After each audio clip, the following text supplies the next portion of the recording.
Welcome to the Lisa Clark Speaks podcast, where we explore bold ideas in leadership, education, and community. Today's episode uncovers the hidden power of parent groups and what it really takes to build one that transforms a school from the ground up.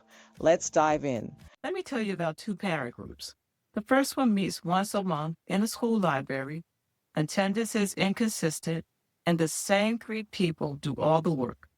Money raised at the fall fundraiser disappears into a bank account that nobody quite has full visibility into. When the school faces a budget cut that will eliminate the art program, nobody mobilizes. Nobody shows up to the board meeting. The cuts go through, the art program disappears. The second parent group operates like a well-run small nonprofit. They have clear leadership roles, written bylaws, transparent finances, and a genuine strategic vision for what they want to accomplish. When the same budget cut threatens the school's art program, they coordinate. They show up to 3 consecutive board meetings with data, petitions, and community voices. They get a meeting with the superintendent. They propose an alternative funding solution. The art program survives. Same threat, completely different outcome. The difference was not luck. The difference was not connection. The difference was not money. The difference was organization.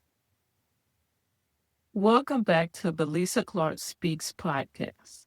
I'm Lisa Clark, and today we're pulling back the curtain on something that most people in education circles either underestimate or overlook entirely: the hidden power of parent groups. Not the bake sale version, not the once-a-year carnival version, the real version, the organized, structured, strategically led version that has the power to transform school culture from the ground up. This episode is going to change how you see parent organizations forever. So let's get into it. Leadership matters. Let's start where every powerful organization starts and where every struggling one fails. Leadership. Now, I want to be careful here, because when most people hear the word leadership, it's in the context of a parent group.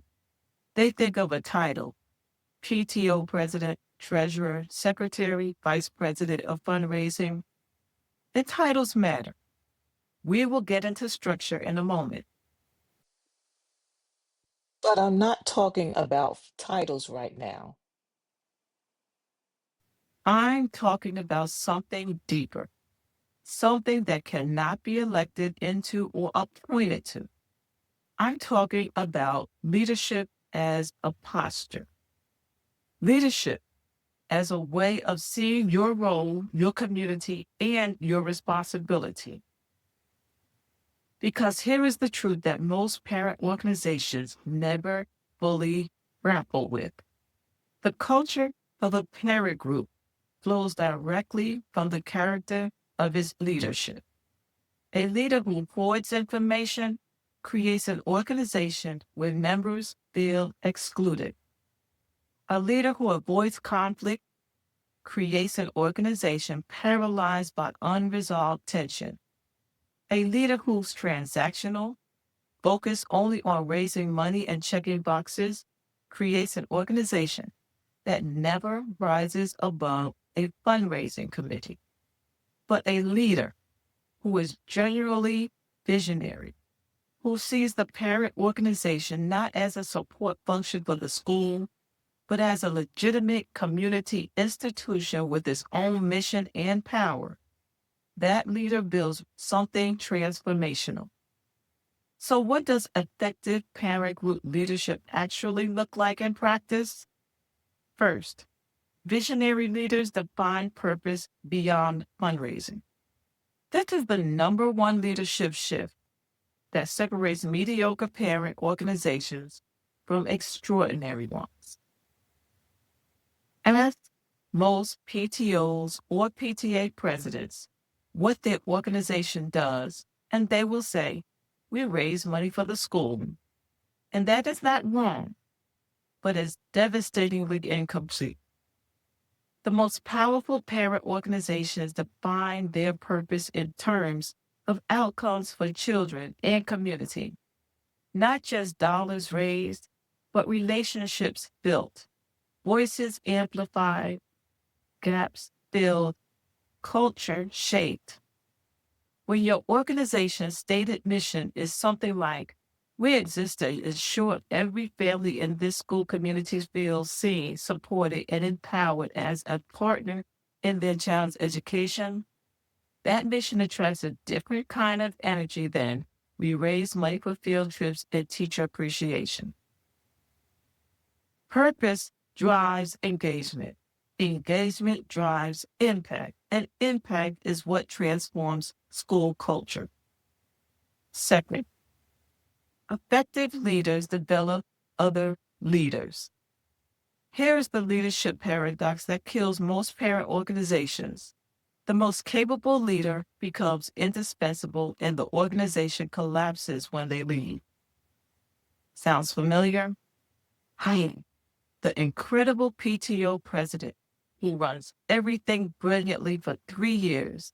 Their child graduates, they move on, and the organization falls apart because everything lived inside of one person's head, one person's relationship, and one person's energy. Great leadership is not about being irreplaceable. It's about making yourself replaceable. The best parent group leaders spend as much time developing the people around them as they spend on their own work. They delegate meaningfully, not just tasks they do not want to do, but the tasks that will stretch and grow people they are delegating to. They create opportunities for newer members to lead, to fail safely, and to build confidence.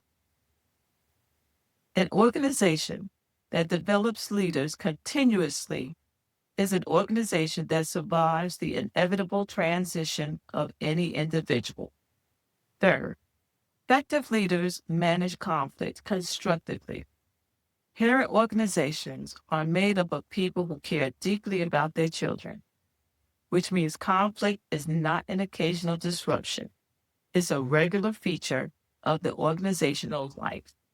The leader who addresses conflict directly, fairly, and with general respect for all parties, who creates a culture where disagreement is normal and resolution is expected, that leader builds an organization with genuine resilience.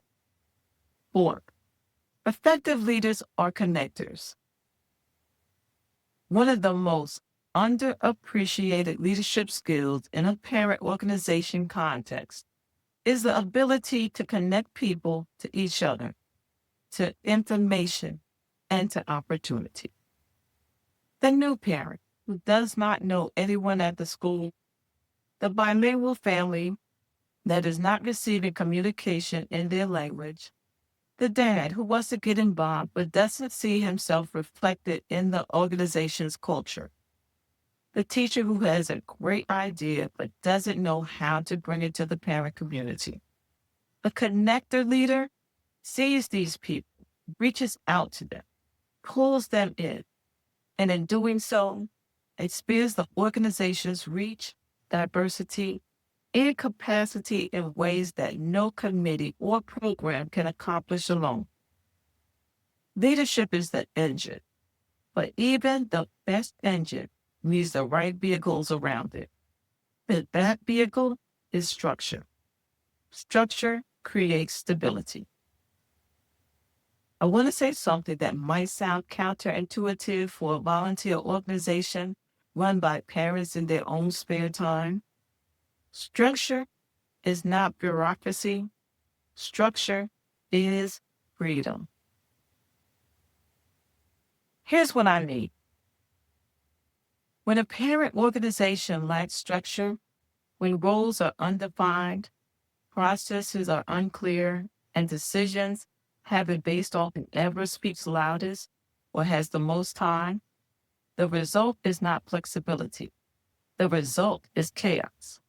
The result is confusion about who is responsible for what, money that is hard to track, conflicts that have no resolution mechanism, and good people who burn out and disappear because they never knew exactly what was being asked of them. Structure removes all of the friction. Structure tells everyone, here is your role, here is your responsibility, here is how decisions are made, here is how conflicts get resolved, here is how money is managed. And when people know those things clearly and in writing, they can actually focus their energy on the work. So what does a healthy structural organization look like for a parent group? I'm glad you asked. Element 1, defined roles with written description. Every leadership role in your organization should have written position descriptions, not just a title, a description that outlines specific responsibilities, time commitments, decision-making authority, and transitional expectations. Why does this matter? Because when someone steps into a role with a clear description, they know what success looks like. They know what they own and what they do not. And when they transition out, there is a roadmap for the person who comes after them. Organizations without written role descriptions create the wheel every single time leadership turns over. Organizations with them build on what came before. Element number 2, clear decision-making process.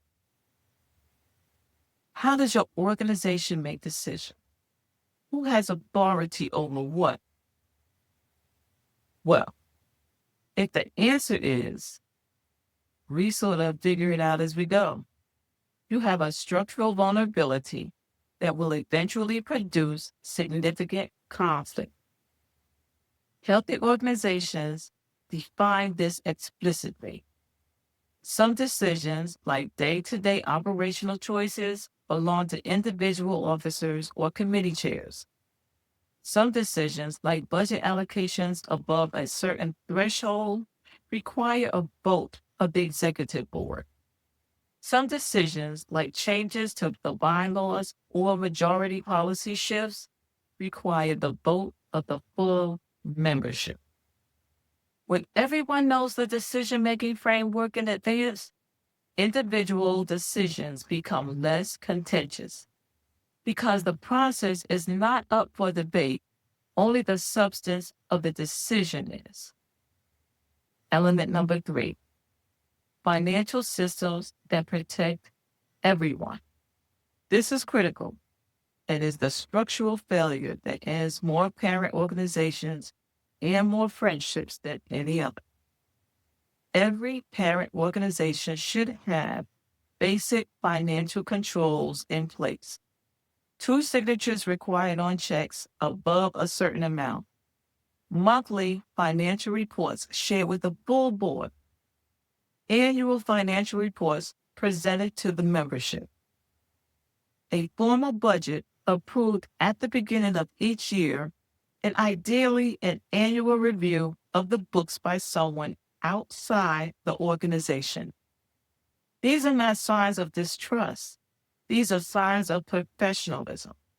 They protect the treasurer from accusations.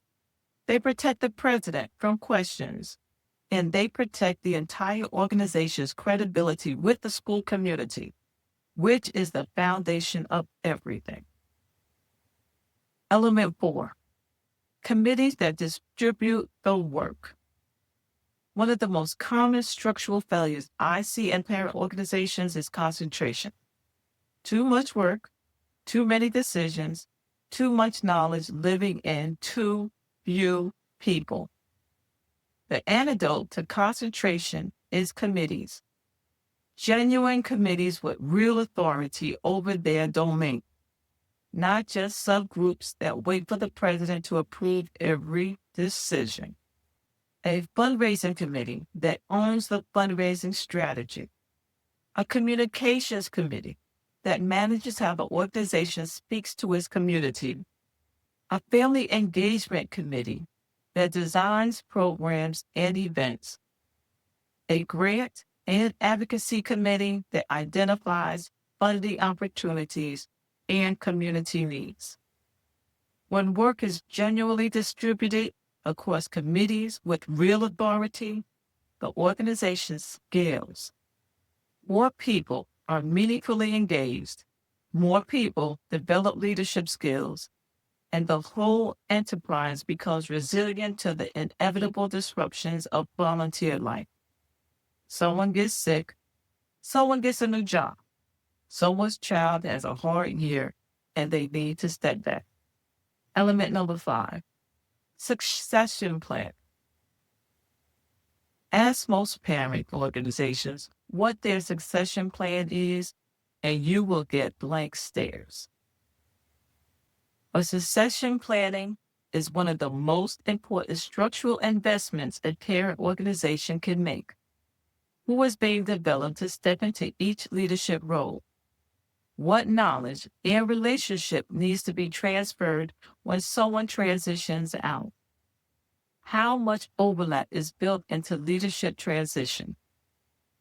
The organization that sustains their impact over years and decades through principal changes, district reorganizations, demographic shifts, and global pandemics are the ones that never let critical knowledge and capacity live entirely with one person. Structure is the difference between an organization that thrives for a season and one that transforms a school community for a generation. The impact of organized parents. All right, we've talked about leadership. We've talked about structure. Now let's talk about what happens when you put those two things together and point them at a school community with genuine intent. Let's talk about impact. Because I think, and this is something I feel strongly about, most parents dramatically underestimate what a well-organized parent group can actually accomplish. The perception is that parent organizations do bake sales and carnival nights, and some do, but the ceiling of what is possible is so much higher than that. Let me paint a picture of what organized parent power actually looks like. Impact area number 1, filling the resource gap. School budgets in most districts across the country are being squeezed. Programs get cut, supplies go unfunded. Teachers reach into their own pockets to equip their classrooms. And in that environment, a well-organized parent group with strong fundraising capacity and smart grant writing skills become one of the most significant resource generator a school has. We're not talking about small amounts of money. Highly organized parent groups in communities across the country raise tens of thousands, in some cases hundreds of thousands of dollars annually. That money funds technology, art programs, library resources, equipment, mental health programming, teacher development, and so much more.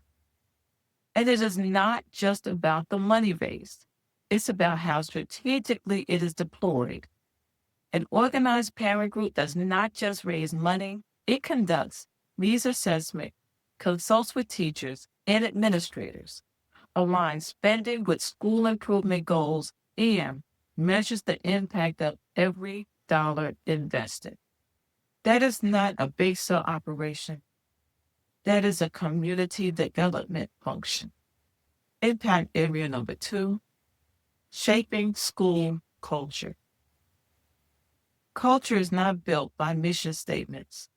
Culture is built by repeated behavior, visible priorities, and the story a community tells about itself.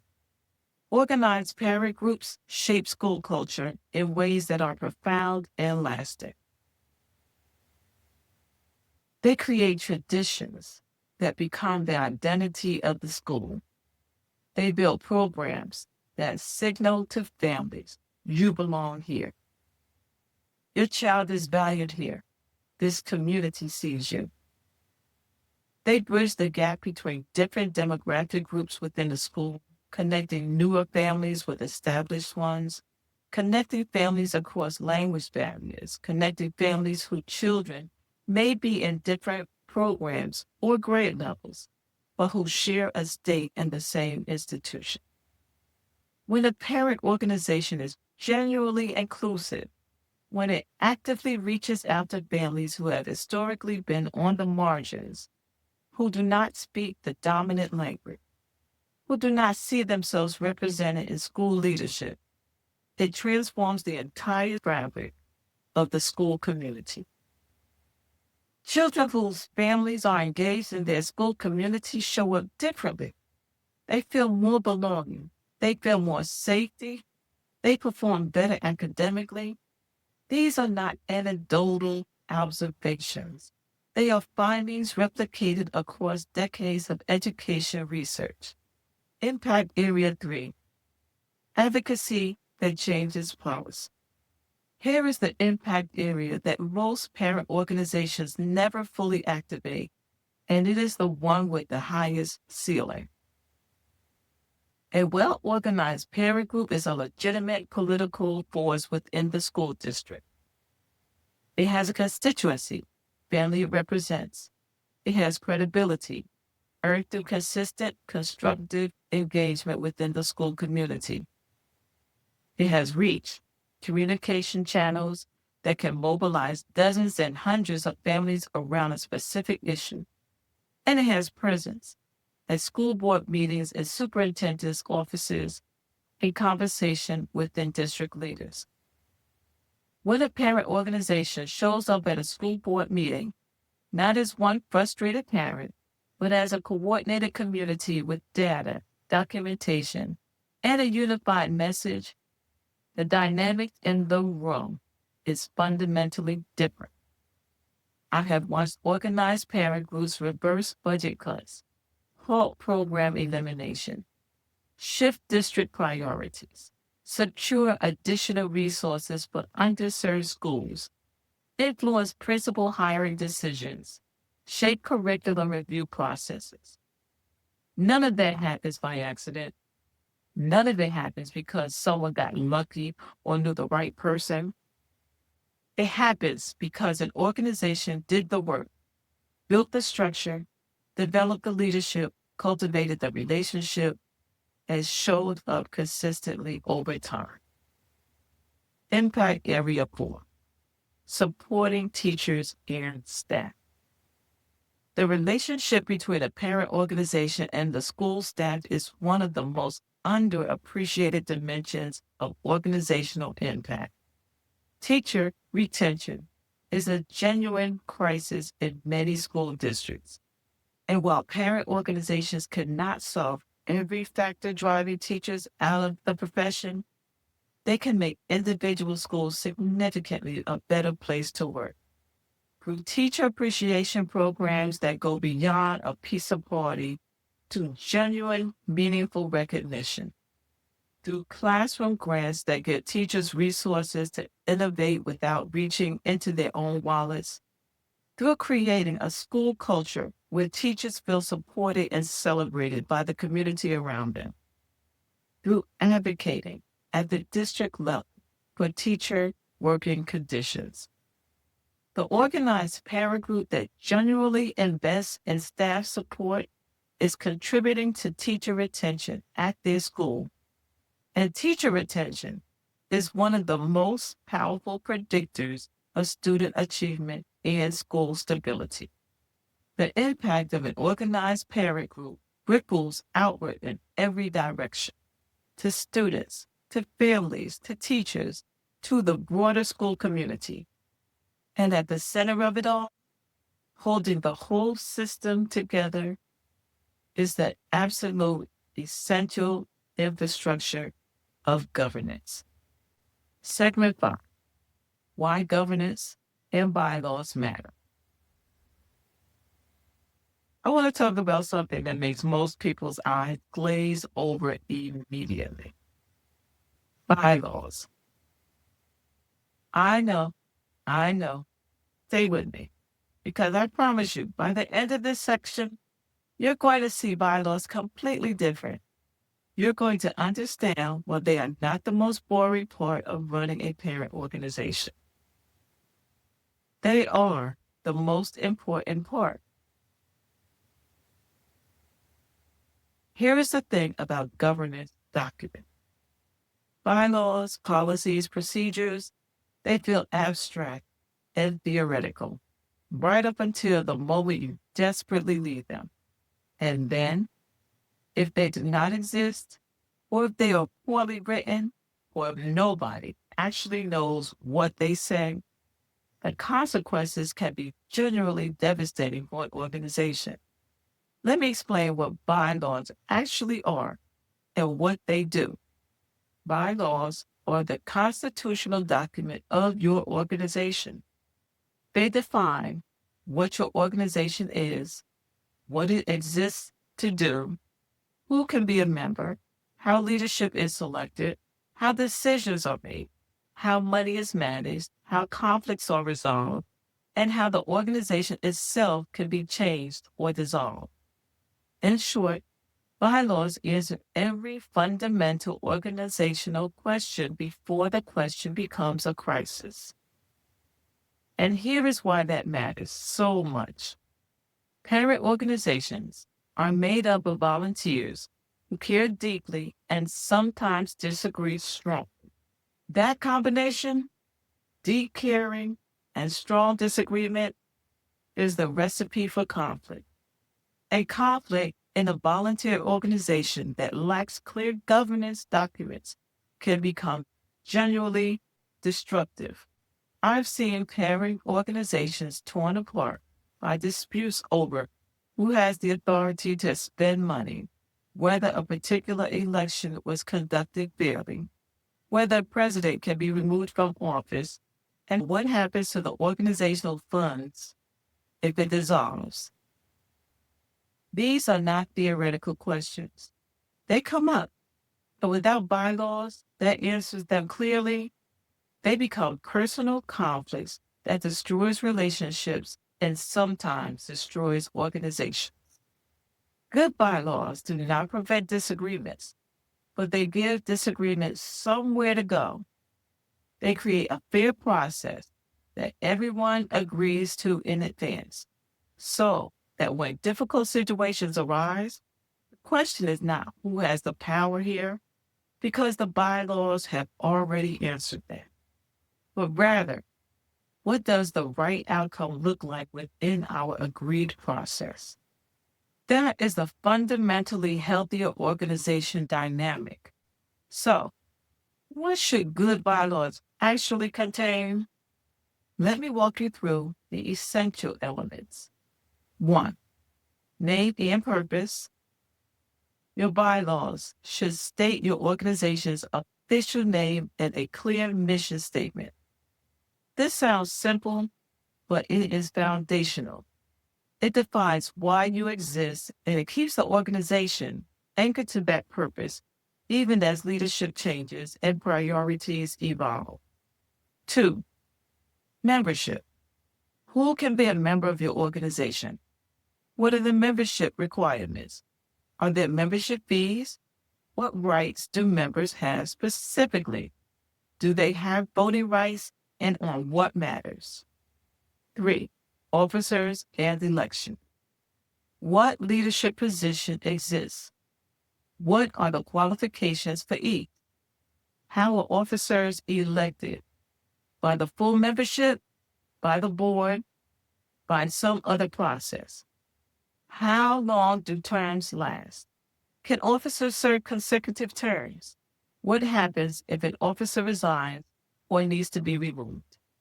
That last question, removal, is one that organizations get because it feels uncomfortable to think about. It is also the one that causes the most damage when it is not addressed. Your bylaws should define clearly under what circumstances an officer can be removed, and what process governs that removal. Having the process written down in advance makes it far less personal and far more manageable if it ever needs to be used. 4. Meetings. How often does the organization meet?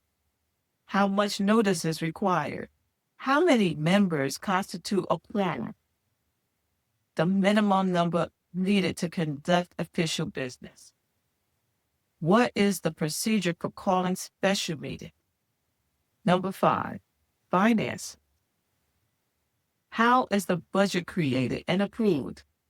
Who has authority to spend money and up to what amount? What financial controls are in place? What happens to funds if the organization dissolves?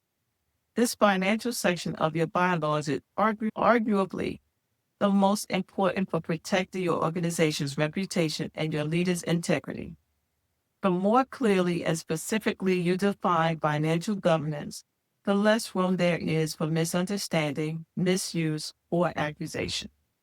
Number 6, amendments. How can the bylaws themselves be changed? What is the required notice period? What percentage of membership vote is needed? This matters because an organization's needs evolve over time. Bylaws should be living documents, reviewed and updated regularly, not dusty artifacts that nobody has looked at in 15 years. Beyond bylaws, policies and procedures. Bylaws are the Constitution, but most organizations also benefit from a set of supplementary policies and procedures that handle operational details that bylaws are too broad to address. A financial policy that defines exactly how money is counted, deposited, and documented at fundraising events. A conflict of interest policy that defines what happens when a board member has a personal stake in the organizational decision. A record retention policy that defines how long the organization keeps documents and who has access to them. A communications policy that defines who speaks officially on behalf of the organization and how. These documents are not glamorous. They will never make it into the newsletter or be celebrated in a parade night. But they are the invisible infrastructure that allows everything else to function. They are the reason your organization stays healthy through transitions, disagreements, and challenges that every organization inevitably faces. Here is the bottom line on governance. An organization that operates with clear, well-written, consistently followed governance documents is an organization that the school community can trust with their money, their voice, and their children's future. And trust, as we have talked about throughout this entire episode, is the foundation of everything. You cannot build a powerful parent organization on a foundation of informal agreements and good intentions alone. You build it on structure and governance, on the boring and beautiful work of getting the fundamentals right, so that the extraordinary work, the advocacy, the community building, the school transformation, has a solid foundation to stand on. Let's bring it all together. Today, we uncovered the hidden power of parent groups, and I hope by now it does not feel quite so hidden anymore. We started with leadership, the fundamental truth that the culture of a parent organization flows from the character and vision of its leaders. Leaders who define purpose beyond fundraising. Leaders who develop other leaders. Leaders who connect people and build community. We talked about structure as sustainability. The counterintuitive reality that structure is not bureaucracy but freedom, defined roles, clear decision-making, processes, financial control, genuine community, and succession planning are not administrative burdens. They are the architecture of lasting impact.